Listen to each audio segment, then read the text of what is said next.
it's me, Justine, Dvorak from Stationery by Justine, where when I craft my world stands still. Today we're going to glimmer one of the BetterPress plates that came out in my last collection here from Spellbinders. I'm using the press plate called Clover, and I'm going to glimmer it with some Sparkle Magenta Glimmer Hot Foil. I am so excited to use this one. It's one of my favorite colors because it is hot pink and it has a little sparkle, which what's not to love about that? So I'm going to go ahead and cut some of my foil down, and then I'm going to kind of use the hinge method a little bit for my clover, but basically when I glimmer, I tape because I like to be efficient in my craft room and save my supplies. So when I use tape and I position either my press plates or my glimmer hot foil plates, I want them to be in a position where I don't have to run through my glimmer machine multiple times. I like to do kind of a one and done situation because it saves my time, and it also is a little bit thrifty with the supplies. Speaking of thrifty with the supplies, I'm cutting up my tape because I'm that person. Let me know if you are similar in your craft room, or do you just throw caution to the wind and use your supplies at will, which is totally fine too. I'm going to glimmer Clover with the white hot foil, well, it's Glimmer specialty cardstock from Spellbinders for my cow, which is named Clover. And then for my sentiments, I'm using 2 sentiments from the set, and it's going to be glimmered with the same pink magenta, that sparkle magenta foil, but then I'm going to glimmer it on some black cardstock because we're going to go for a dramatic look on this card. And the background that I'm using was also BetterPressed. That was from the March 2025 card kit of the month. That is the BetterPress of the month, and I am low-key obsessed with this plate. I've used it so many times, I think maybe 15 times at this point, so I had to use it again because why not? It's here, it's gorgeous, and it has a coordinating stencil as well. That's part of the stencil of the month. So I'm going to be posting this video in March, so if you're interested in grabbing that club subscription, I will have that linked in the description, as well as a link for my whole collection. If you like farm stuff, I have a cow, a pig, a sheep, and then I have a registration template, and it's just all sorts of fun. Oh, and chickens. Can't forget the feathered friends. I have a chicken, a rooster. They're super fun to watercolor and to use with Copic markers. I'm going to have some more videos on my channel as we go along. So if you do purchase anything from the collection, be assured that you're going to have lots of inspiration from me on my channel if you so desire. Now I'm going to save that little scrap of white. Oops, I have to redo this because it wiggled. My own fault. I bumped it with my hand. But that little scrap is perfect for using for another project and using some sentiments on. And I love a glimmered sentiment, either with BetterPress plates or with the glimmer plates. I think that a glimmered sentiment is super sparkly and pretty and elegant, and I love using it on so many different kinds of cards. So that scrap will not go to go to the recycling bin. It's far too big to not salvage a little. All right, like I said, I like to save my time and not go crazy with my glimmering. The happy birthday is going to be die cut out with one of the dies from the set. The other sentiment that says let's party till the cows come home, I'm going to cut that with my little trimmer and have it be a shaped rectangle. So I'm just going to cut all of this down so it can fit on my glimmer hot foil once. I like when my sentiments are going the vertical way, if you will, so it's in line with my glimmer hot foil. It gives even pressure onto my sentiments as it rolls through my die cutting machine, instead of it being going the other direction, which is a little bit more horizontal, and it would be almost like a speed bump in my die cutting machine. So I like it when my sentiments are horizontal or vertical, so they're in line with my Glimmer hot foil machine. Now, when that's on the timer, this is a good time to either prep for the next project that I'm working with or to clean up my space. I am going to pull in some black ink for the background of this card.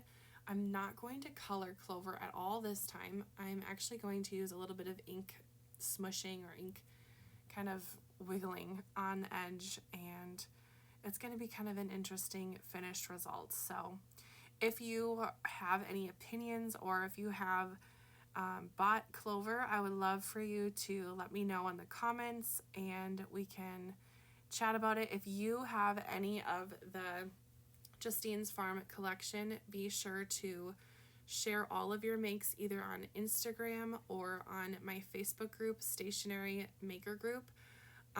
If you tag me on Instagram or if I see it on Instagram, I will repost it on my story, which is so fun. And I have a whole section on my Instagram that is a highlight reel of all of the Justine's Farms cards that I have seen. So if I see it on Instagram, I will add it to that collection, which is super fun for others to see your work as well as to share it with me.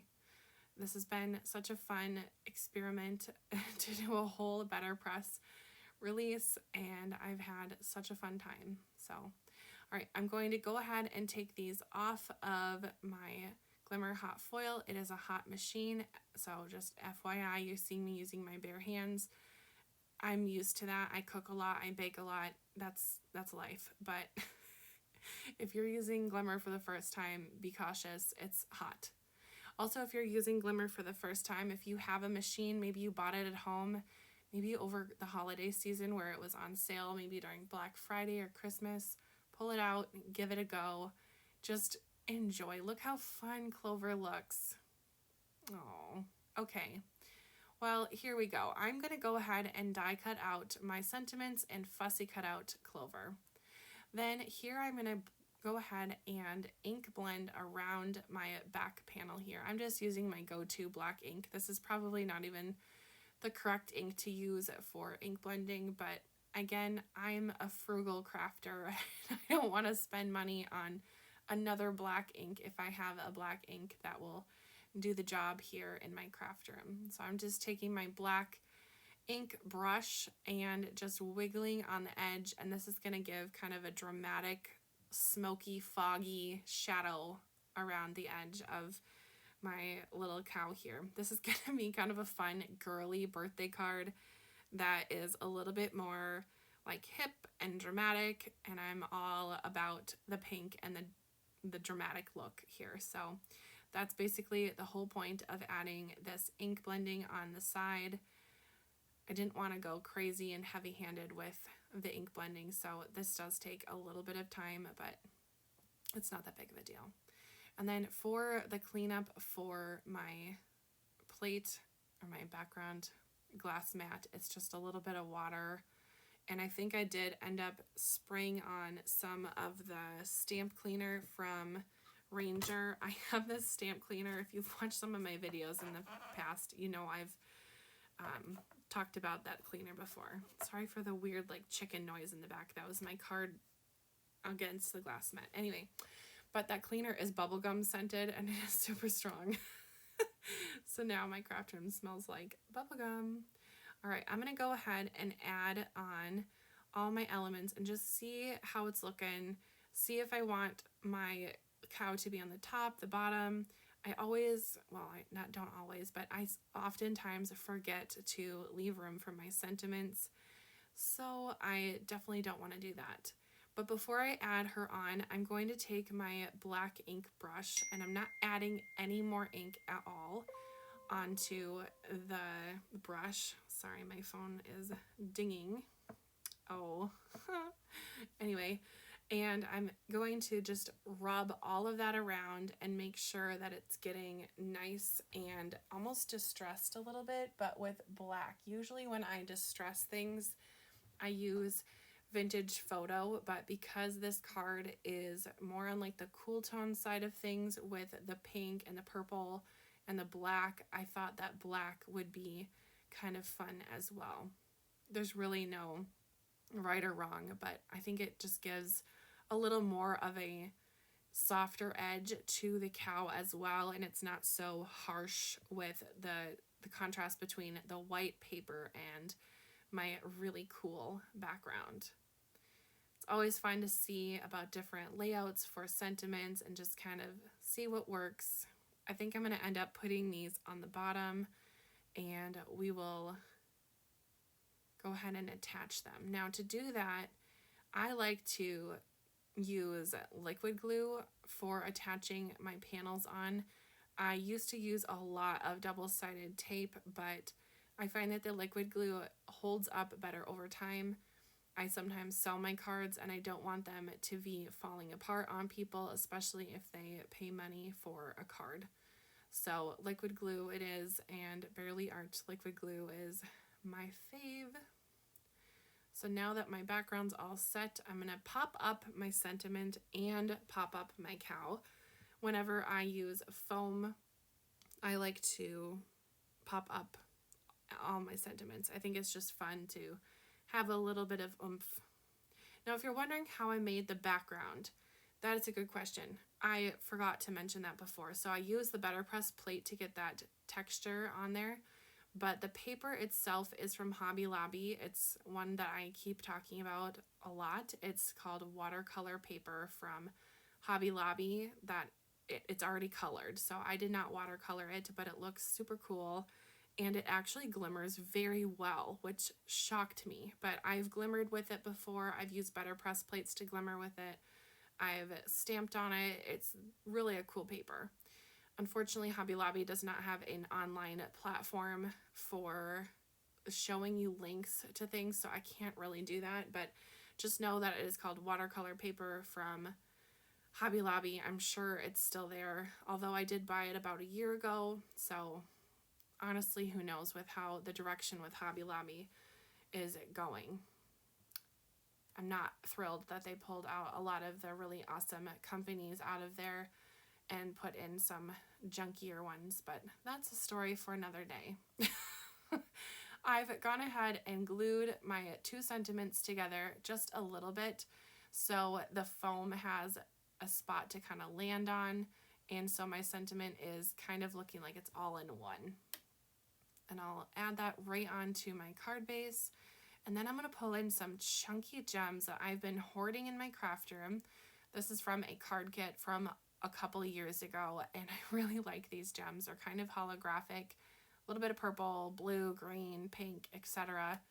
I'm going to use 3 of the chunky ones, and then I'm going to pull in these really funky, pointy gems.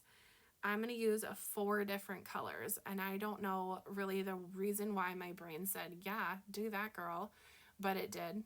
So I really like how funky and girly this turns out, so I'm happy with the result, but it was definitely one of those moments where I thought, what are you doing? I don't know, but it works. So let me know what you think about this card in the comments, and if you have any questions, let me know, and I would love to help you out. Thank you so much for watching, and before you leave, if you could hit the like and subscribe button, that would be fantastic. Happy crafting. Bye, crafty friend.